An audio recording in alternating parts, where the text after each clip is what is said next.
नमस्कार साथियों, India news digital के प्लेटफॉर्म पर मैं हूं स्वाधीन तिवारी और मैं हूं राकेश कुमार सिंह। हम और राकेश जी आज चर्चा करेंगे हमारे पीछे की वॉल स्क्रीन पर जो तस्वीर दिख रही है, माफिया मुख्तार। एक था मुख्तार। राकेश जी, था इसलिए क्योंकि ये बताना जरूरी है कि जरायम की दुनिया, देश ही नहीं यूपी नहीं, कह लें कि एक जरायम की दुनिया के बेताज बादशाह का अंत, जिसका नाम मुख्तार अंसारी है, हो चुका है। उसके कुछ किस्से हैं जिनकी चर्चा करना, जिनके बारे में बताना, जिनकी कहानी किस्सा गोई कहना दर्शकों के लिए बेहद जरूरी है। स्वाधीन जी, सही कहा आपने। और इस कड़ी में जो नाम है उसका जिक्र दोस्तों, उसरी चट्टी कांड। क्या है उसरी चट्टी कांड? कैसे ब्रजेश सिंह और मुख्तार अंसारी की जो कहानी है किसी फिल्म से कम नहीं है दोस्तों। दोनों के बीच ऐसी दुश्मनी थी जिसने पूरे पूर्वांचल को हिलाकर रख दिया था। और जिस तरह से हमारे सहयोगी स्वाधीन जी बोल रहे थे, बेताज बादशाह केवल उत्तर प्रदेश के लिए नहीं, 7 प्रदेशों में जिसकी तूती बोलती थी। स्वाधीन जी, आप थोड़ा जिक्र उसरी चट्टी कांड की बात, क्या है ये कांड, दर्शकों को थोड़ा तफसील से बताइए। तो दर्शकों, उसरी चट्टी कांड की शुरुआत कुछ पहले होती है। ये कहानी कुछ ऐसे होती है कि दो परिवारों की राजनीति, दो परिवारों की जंगी दुश्मनी, जिसमें एक परिवार है अंसारी परिवार, जिसका नाम है मुख्तार अंसारी, जो उस परिवार का अपने आप में एक प्रमुख होता था, और दूसरा परिवार आता है चंदौली से ब्रजेश सिंह का। इस परिवार, दोनों ही परिवारों में कुछ चीजों को लेकर के, ठेके को लेकर के, पट्टेदारी को लेकर के, और ये पट्टेदारी और ठेका है पूर्वांचल में कोयले के धंधे को लेकर के कुछ शुरू होती है, बाद में ये राजनीतिक बन जाती है, बाद में ये पूर्वांचल का की सबसे बड़ी दुश्मनी बन जाती है। और इसमें कहा जाता है कि उस समय, ये बात है साल 2001 की, सन 2000 के दशक की, उस समय ब्रजेश सिंह के साथ आ खड़े होते हैं बीजेपी के उस समय के कद्दावर नेता रहे कृष्णानंद राय, जो कि अब स्वर्गीय हो चुके हैं, जिनको मुख्तार अंसारी कुछ इस तरह उनकी आंखों में चुभने लगता है मुख्तार अंसारी, और मुख्तार अंसारी को भी कृष्णानंद राय समय समय पर इस तरीके से सबक सिखाते रहते हैं। उसमें कई नाम जुड़ जाते हैं, लेकिन आज चर्चा करेंगे उसमें एक नाम जुड़ता है वर्तमान यूपी कांग्रेस अध्यक्ष अजय राय के भाई अवधेश राय की हत्या। उसके पहले कृष्णानंद राय, अवधेश राय, माना जाता है कि ये लोग एक खेमे हो चुके थे, जिसमें ब्रजेश सिंह भी आते हैं, और मुख्तार अंसारी एक खेमा हो चुका था। ये दोनों खेमे पूर्वांचल के हर जिले में दिन दहाड़े, कभी गोलियों के सामने से लेकर के कभी खुलेआम एक दूसरे पर फायरिंग करते नजर आते थे। ये बात राकेश जी कुछ इस तरीके से बढ़ती है कि उसरी चट्टी कांड को हम आप तो सुनते हैं, लेकिन जिसने पूर्वांचल में, अगर आप रिपोर्टरों से बात करें, पत्रकारों से बात करें, जिन्होंने कवर किया था, वो सबसे पहला एक सवाल उठाते हैं। आपको मैं बताऊं, सवाल ये कि सेना का प्रतिबंधित हथियार यूपी वरन देश में अगर पहली बार उपयोग होता है लाइट मशीन गन, एलएमजी। अरे वाह। एलएमजी मुख्तार अंसारी के पास से बरामद होती है, और कहा जाता है कि मुख्तार अंसारी को उस समय की यूपी सरकार, सपा सरकार, मुलायम सिंह जिसके सर्वे सर्वा हुआ करते थे, उसका संरक्षण प्राप्त होता है दोस्तों। और वो संरक्षण कुछ इस तरीके से रहता है कि एलएमजी का सबूत होने के बावजूद जिस पुलिस अधिकारी ने ये कार्रवाई की है, उस पुलिस अधिकारी को किनारे किया जाता है, उस पुलिस अधिकारी को झूठे मुकदमे में फंसाया जाता है, लेकिन मुख्तार अंसारी और उनकी एलएमजी का प्रेम बचा रहता है। और मुख्तार अंसारी ने जिस लिए एलएमजी को लिया था, खरीदा था, वो कहीं ना कहीं उसका उपयोग होता है उसरी चट्टी कांड में। देखिए, उसरी चट्टी कांड ये है दोस्तों कि साल 2001 में पूर्वांचल में गैंगवार की वह दास्तान जो अक्सर फिल्म स्क्रीन पर दिखती है दोस्तों। कहते हैं कि माफिया ब्रजेश सिंह ने मुख्तार अंसारी को जो है ठिकाने लगाने के लिए ऐसा प्लान बनाया था कि जिसमें मुख्तार की बचने की कोई गुंजाइश नहीं थी। क्या स्वाधीन जी, किस तरह से इस प्लान को आपने देखा? क्योंकि आप लगातार, मैं देख रहा था कि आप जानकारी इकट्ठा कर रहे थे जी से। जी, दरअसल राकेश जी, इसको मैंने भी देखा, सुना, और आपको बताऊं एक ट्विस्ट इसमें है कि हाल के दिनों में 3-4 साल पहले इस पर एक वेब सीरीज भी आई थी जिसमें इसको बखूबी फिल्माया गया है। कुछ उस वेब सीरीज का अंश लेकर के कुछ लोगों से जो मेरी बातचीत हुई उस पर मैं आपको बताता हूं कि कुछ ये फिल्माया और कुछ हकीकत कुछ इस तरीके से है कि एक रेलवे फाटक के पास बाकायदे Brajesh Singh fool proof plan बना लेते हैं कि आज मुख्तार अंसारी को के नामो निशा को मिटा देना है। रेलवे फाटक के पास मुख्तार अंसारी की गाड़ियों का काफिला रुकता है, एक ट्रक को रोका जाता है। गाड़ी के काफिले को रोकने के लिए वो पूरी तरीके से प्रायोजित ही था। वो ट्रक खड़ी होती है सड़क के बीचों बीच और ड्राइवर हट जाता है, रेलवे का फाटक बंद होता है और ट्रक का दरवाजा खुलता है। उसके दोनों दरवाजे से 2 शूटर निकलते हैं, शार्प शूटर निकलते हैं और जो गाड़ियों का काफिला मुख्तार अंसारी का था उस पर ताबड़तोड़ फायरिंग, और कहा जाता है कि उसमें AK-47 का प्रयोग हुआ था। यह भी हमें गौर करने की जरूरत है कि ये दोनों उस समय के सेना और विश्व स्तरीय अत्याधुनिक हथियार हुआ करते थे। ये लगता है कि पहली बार ऐसा हुआ था कि इस तरह के आधुनिक उपकरण का जो है गैंगवार में इसका उपयोग हुआ था। और ये जो उसरी चट्टी कांड है दोस्तों, इसलिए इसका जिक्र करना इसलिए जरूरी है कि क्योंकि इसकी इनसाइट अन्य आप जो है सोशल मीडिया प्लेटफॉर्म पर नहीं दिखेगा, क्योंकि जो हमारे सहयोगी हैं स्वाधीन जी ने उस कड़ी में जो शामिल जो उस समय मौजूद थे उसके घटना स्थल पर जो है सारी जानकारी आंखों देखी। तो ये पहला ऐसा रिपोर्ट है जो कि हम आपको इंडिया न्यूज़ का जो डिजिटल प्लेटफॉर्म है उस पर आपको आंखों देखी दास्तां को बयां कर रहे हैं। स्वाधीन जी, तो राकेश जी कुछ ऐसा होता है कि फायरिंग शुरू होती है, ट्रक से निकले गुर्गे ताबड़तोड़ फायरिंग करते हैं और ये उस समय ब्रजेश सिंह माना जाता है, सूत्रों के हवाले से ही ये जानकारी है कि ब्रजेश सिंह उस समय एक प्रत्यक्षदर्शी से फोन पे कनेक्ट थे। मैं नाम इसलिए ले रहा हूं क्योंकि ये फिल्मी दुनिया में भी बात आ चुकी है। शायद ये सूत्रों के हवाले से ही जानकारी है कि वो कनेक्ट थे और वो पल पल की अपडेट ले रहे थे और उसमें फायरिंग होती है। मुख्तार के गनर, मुख्तार के 2-3 गुर्गे और भी लोग मारे जाते हैं, लेकिन मुख्तार अंसारी बच जाता है। यहीं से शुरू होती है पूर्वांचल की सबसे बड़ी गैंगवार की फिल्मी कहानी, जिसका मैं जिक्र करने जा रहा हूं। इसकी स्क्रिप्ट उसरी चट्टी से लिखी जाती है। मैं जिक्र कर रहा हूं कृष्णानंद राय हत्याकांड का। आपको मालूम होगा कि शायद पूर्वांचल के इतिहास में ऐसा दुर्दांत घटनाक्रम हुआ नहीं था जिसमें बाकायदे, और इसकी स्क्रिप्ट राकेश जी उसरी चट्टी कांड से ही लिखी गई, क्योंकि मुख्तार अंसारी के बारे में यह कहा जाता था कि मुख्तार अंसारी बदला लेने में बहुत ही माहिर आदमी था। यह बात मैं कई घटनाओं से कह सकता हूं कि घटना होती है, मुख्तार अंसारी बस निकलते हैं, जो दूसरा गैंग था वो हाशिए पे चला जाता है, लेकिन वो बदला लेने की सोचता है, लेकिन तब तक मुख्तार अंसारी प्लान कर चुके थे और उस कड़ी में मुख्तार अंसारी के खास का नाम जुड़ता है, जिसका मैं नाम लेने जा रहा हूं। वो नाम है मुन्ना बजरंगी का। मुन्ना बजरंगी दर्शकों पूर्वांचल की दुनिया में कहा जाता है, पूर्वांचल में कहा जाता है कि मुन्ना बजरंगी जौनपुर का रहने वाला। मैं दर्शकों आपको बताना चाहूंगा कि एक शार्प शूटर हुआ करता था, एक कुख्यात हुआ करता था। कुख्यात शब्द ही उनके लिए पर्याप्त है आपराधिक घटनाक्रम में। उसकी जो शुरुआत होती है मुख्तार के दौर पे ही होती है, मुख्तार ही करते हैं। कृष्णानंद राय हत्याकांड की पूरी स्क्रिप्ट, पूरी जिम्मेदारी उसको अंजाम देने की मुख्तार अंसारी देते हैं मुन्ना बजरंगी पे। और बात फिर आती है दर्शकों, मुन्ना बजरंगी उस घटनाक्रम को कैसे अंजाम देता है जो पूर्वांचल का सबसे बड़ा खूनी घटनाक्रम हुआ। बात हो रही है दर्शकों भाजपा के उस समय के नेता रहे कृष्णानंद राय की। आप कृष्णानंद राय के बारे में जानते होंगे, अगर कुछ है तो बताएं इस बारे में। देखिए, कृष्णानंद राय बीजेपी के ऐसे विधायक थे, जबकि जो माफिया के खिलाफ, माफिया इसलिए क्योंकि अहमदाबाद जो कि माना जाता था कि जो अंसारी ब्रदर्स कहने का मतलब है कि मुख्तार अंसारी, उनके बड़े भाई अफजाल, उनके बड़े भाई भी थे, ये इनका कंस्टिट्यूएंसी माना जाता था।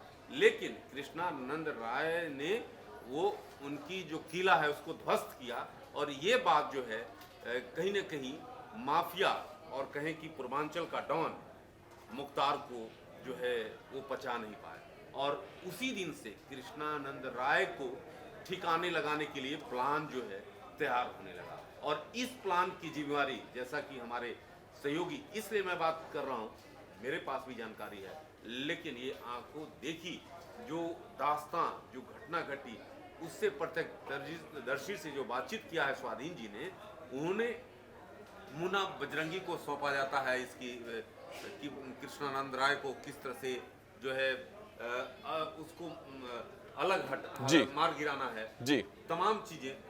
क्या और स्वाधीन जी आपने ग्राउंड जीरो से और क्या किया? तो राकेश जी, जो आपने एक शब्द प्रयोग किया कि ठिकाने लगाने, कृष्णानंद राय को ठिकाने लगाने की पूरी फुल प्री प्लानिंग हो जाती है। कृष्णानंद राय की रेकी शुरू हो जाती है और वो रेकी शुरू होते होते होते साल आता है 2005 का। और कृष्णानंद राय उस समय, उस दिन, जो कहा जाता है कि हमेशा वो अपनी बुलेट प्रूफ कार में, गाड़ियों में चलते थे, एक क्रिकेट मैच के उद्घाटन के लिए जाते हैं। क्रिकेट मैच, चूंकि उस समय उनके जो खास हैं वो बताते हैं और उस समय के लोग बताते हैं कि कृष्णानंद राय से बाकायदे को ये आशंका थी कि उनकी रेकी की जा रही है। कृष्णानंद राय को यह भी आशंका थी कि रेकी किसके द्वारा की जा रही है, और वो उनकी जान लेने के लिए ही रेकी की जा रही थी, न कि धमकाने के लिए की जा रही थी। तो कृष्णानंद राय उस क्रिकेट मैच का उद्घाटन, वो क्रिकेट मैच जो टूर्नामेंट हो रहा था दर्शकों, वो पास के ही एक गांव में था। कृष्णानंद राय बहुत ही सामान्य तौर पर कहते हैं, और हम आप कुछ ऐसे दर्शकों यूं समझिए कि हमें अगर अपने पड़ोस में और पास में जाना हो तो हम इतनी सुरक्षा व्यवस्था क्यों लेकर के जाएंगे। कृष्णानंद राय को लोग सचेत करते हैं कि नहीं, बुलेट प्रूफ गाड़ियों से ही चलते हैं। उस बात को कहा जाता है कि दरकिनार कर देते हैं कि हमें पास में ही तो जाना है। बस यही वो पल था जहां पर मुख्तार अंसारी का प्लान कामयाब होने के लिए आ गया। प्लान कुछ इस तरीके से था कि मैच का उद्घाटन होता है, मैच का उद्घाटन करने के लिए जाते हैं। जैसे ही वो, ग्रामीण एरिया था, सड़क से, ग्रामीण सड़क से गुजरते हैं, लोग बताते हैं कि उस सड़क का कुछ हाल ये था कि अगल बगल खेत थे, सड़क की ऊंचाई काफी थी कि गाड़ी कहीं अगल बगल जा नहीं सकती। दोनों तरफ से कृष्णानंद राय के काफिले को घेर लिया जाता है। पूरी फिल्मी बात है। और उसके बाद काफिले को घेर लिया जाता है। जब तक लोग हकीकत समझते हैं तब तक 400 राउंड फायर। ये सबसे बड़ी दर्शकों ये बताना जरूरी है कि 400 गोलियां जो है दागी गई थी, और पूरे जो लोग इस घटना में मारे गए थे, 60 से 100 गोलियां उनके शरीर में थी। ये जो है जब पोस्टमार्टम हुआ तो ये था कि पूरा प्लान इस तरह से रचा गया था कि किसी भी कीमत पर जो है बच नहीं पाए कृष्णानंद राय। और जिस तरह से स्वाधीन जी जो प्रत्यक्षदर्शी से जो बातचीत हुई, और क्या इस तरह के घटनाक्रम? इसमें भी ये ट्विस्ट कहा जाता है, ये बात सामने निकल करके आती है कि जब फायरिंग शुरू हो रही थी, हालांकि बाद में पुलिसिया जांच में, केस में इस बात को दरकिनार कर दिया गया, लेकिन जब फायरिंग शुरू होती है, कृष्णानंद राय के काफिले को टारगेट बना दिया जाता है, दोनों तरफ से अंधाधुंध फायरिंग चल रही है। उस समय मुख्तार अंसारी अपने एक गुर्गे के साथ फोन लाइन पे थे। आप ये बात समझिए कि बाकायदे वो जहां भी थे उस समय, कहा जाता है जेल में थे, जहां भी थे वो, लेकिन वो बाकायदे फोन लाइन पे जुड़े थे। और 6 लोगों, कृष्णानंद राय और 6 लोगों को मौत की नींद जब तक सुलाया जाता है, बाकायदे उनको फोन पर गुर्गे को मुख्तार आदेश देता है कि जाओ चेक करो मरा क्या। इस तरीके की बातें होती हैं। तो ये दोस्तों, ये बड़ा खुलासा, बड़ी इंसाइट, जो कि किसी भी आपको सोशल मीडिया पर इस तरह की जानकारी नहीं मिलेगी। कृष्णानंद राय की हत्या होती है और पूरा पूर्वांचल जो हिल जाता है। जी हाँ, हम बात कर रहे हैं गाजीपुर से लेकर वाराणसी, आप की बात करें, मऊ, आजमगढ़, पूरे जो ये जिले हैं उसमें पूरे सन्नाटा, एक तरफ से खौफ का माहौल कि आखिरकार जो इतना मजबूत विधायक और इसकी जिस तरह से हत्या होती है, 400 गोलियां उतार दी जाती है जी, इसको लेकर स्वाधीन जी और क्या बताएं? हत्या को अंजाम दिया जाता है। और इसमें एक आपको ट्विस्ट बताऊं, ये भी सूत्रों के हवाले से लेकिन पुख्ता जानकारी है, जिसमें बाकायदे कहा जाता है कि मुख्तार अंसारी घटना हो जाती है, ये माना जाता है। कहा भी गुर्गे ने फोन लाइन पे कह दिया कि मौत हो चुकी है, लेकिन मुख्तार अंसारी कहा जाता है उतने पर भी संतुष्ट नहीं होता। वो बाकायदे जो उसका प्लान करने वाला था मुन्ना बजरंगी से बात होती है और उसमें एक शब्द का प्रयोग किया जाता है। राकेश जी, इस पे गौर कीजिएगा कि कृष्णानंद राय चूंकि हिंदू धर्म को बहुत मानने वाले थे, चुटिया रखते थे सिर पे और उनकी चुटिया काफी लंबी होती थी, जो खास तौर पे लोग रखते हैं। कहा जाता है कि कृष्णानंद राय के बारे में पूछते हैं मुख्तार कि चुटिया कट गई क्या, जब दूसरी तरफ से जवाब आता है कि चुटिया कट गई, तब मुख्तार को यकीन होता है कि कृष्णानंद राय को मैंने रास्ते से हटा दिया। इस घटना के बाद भी देखिए राकेश जी कि कृष्णानंद राय बीजेपी के लिए कितने मजबूत चेहरे थे, इसको भी हमें समझना जरूरी है कि घटना होती है उस समय बीजेपी विपक्ष में होती है। यूपी बीजेपी कहें, देश के कहें सबसे बड़े नेता बीजेपी के रक्षा मंत्री राजनाथ सिंह, जो अभी रक्षा मंत्री उस समय बीजेपी के बड़े नेता हुआ करते थे, वो बाकायदे आते हैं, धरना प्रदर्शन करते हैं, आंदोलन करते हैं, अनशन करते हैं। ये सारी चीजें होती हैं। पूर्वांचल की बाजारें सुन्न पड़ जाती हैं, वाराणसी सूना पड़ जाता है। इस तरीके का जलवा हुआ करता था। सही कहा आपने। ये जिक्र स्वाधीन जी कर रहे हैं, लेकिन सबसे महत्वपूर्ण बात यह है कि इस हत्याकांड को अंजाम देने वाला जो व्यक्ति था, यानी जी जी मुन्ना बजरंगी और दूसरे अपराधियों ने दिया था। और मुलायम सिंह यादव की उस समय तत्कालीन सरकार थी, चप्पे चप्पे पर सुरक्षा चाक चौबंद थी। तब उस वक्त दिवंगत कृष्णानंद राय के पैतृक गांव में, यानी गोरखपुर में एक जो है एक काली गाड़ी की बहुत चर्चा हुई थी स्वाधीन जी। और बताया जाता है कि उस काली गाड़ी में आने वाला शख्स कोई और नहीं बल्कि दूसरा डॉन ब्रजेश सिंह। उसके बाद कहा जाता है कि ब्रजेश सिंह फरार हो जाते हैं। खैर, इसकी चर्चा दर्शकों बाद में करेंगे। इस चर्चा को विराम देने से पहले मुख्तार अंसारी का एक जलवा और भी दर्शकों आपको रूबरू किए जाते हैं। वो जलवा कुछ इस तरीके से है कि लखनऊ की सेंट्रल जेल में एक मामले में कहा जाता है कि उस समय मुख्तार अंसारी जेल में बंद हुआ करता था। जेल में सजा काटने वाला व्यक्ति कैसे, एक रिपोर्टर से मैं बात कर रहा था, वरिष्ठ पत्रकार हैं वो लखनऊ के, वो बता रहे थे कि शाम को उनको सूचना मिलती है कि मुख्तार अंसारी शाम को बाकायदे जेल से निकलते हैं, आलमबाग या लखनऊ के इस तरीके के जो नामचीन इलाके हैं वहां जाते हैं, शॉपिंग करते हैं, अपने काम निपटाते हैं और फिर बाकायदे वो जेल में अपनी जो आरामगाह ही कहेंगे इसको राकेश जी, आरामगाह में चले जाते हैं। वो बता रहे थे कि उनको सूचना मिलती है, वो अपने कैमरामैन साथी के साथ वहां पहुंचते हैं, उस बाजार में वो जाते हैं, मुख्तार अंसारी को अपने कैमरे में कैद करते हैं खरीदारी करते हुए। मुख्तार अंसारी उनको आंखों से देखता है, कुछ नहीं बोलता। इसके बाद जो होता है, इसके बाद ये होता है कि वो रिपोर्टर अपने कैमरामैन के साथ मुख्तार अंसारी के काफिले का पीछा करते हैं।